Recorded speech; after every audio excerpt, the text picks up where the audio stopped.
நில்லு, எங்க போயிட்டு இருக்க? நோட் எடுத்துட்டு இவ்வளோ வேகமா? ஆள் இருக்கிறது கூட கண்டுக்கல. அதுவா, எங்கள் தெருவிலாஸில் ஒரு அங்கிள் இறந்து போயிட்டாங்க. அதான் மொய் எழுதலான்னு நோட்டும் பெண்ணும் எடுத்துட்டு போயிட்டு இருக்கேன்.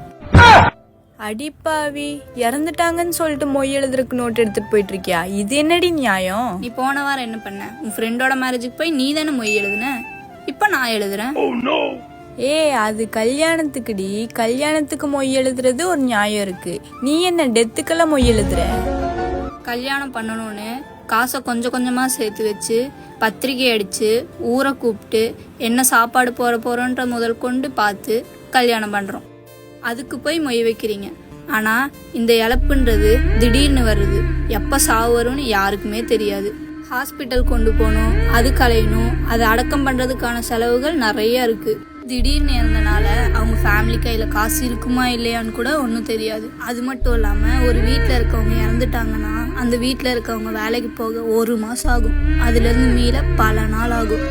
அதுக்கு மொய் எழுதுறது எல்லாமே தப்பு இல்லை, அதுதான் நியாயமும். இப்போ இந்த நோட் எடுத்துகிட்டு போயிட்டு அங்கே முன்னாடி யார் வராங்களோ அவங்க கிட்ட இருந்து வசூல் பண்ணி நான் எழுத போகிறேன். எழுதி அந்த வீட்டுக்கு கொடுப்பேன்.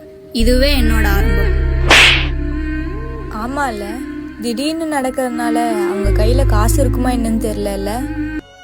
கல்யாணத்துக்கு சப்போர்ட் பண்றோமோ இல்லையோ, இந்த விஷயத்துக்கு கண்டிப்பா சப்போர்ட் பண்ணி தான் ஆகணும்.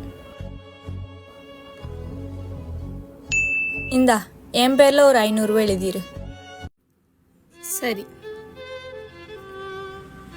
இது நல்லதா கெட்டதான்னு தெரியல, ஆனா இது நடைமுறைக்கு வந்தா எப்படி இருக்குன்னு நீங்க கமெண்ட்ல சொல்லுங்க.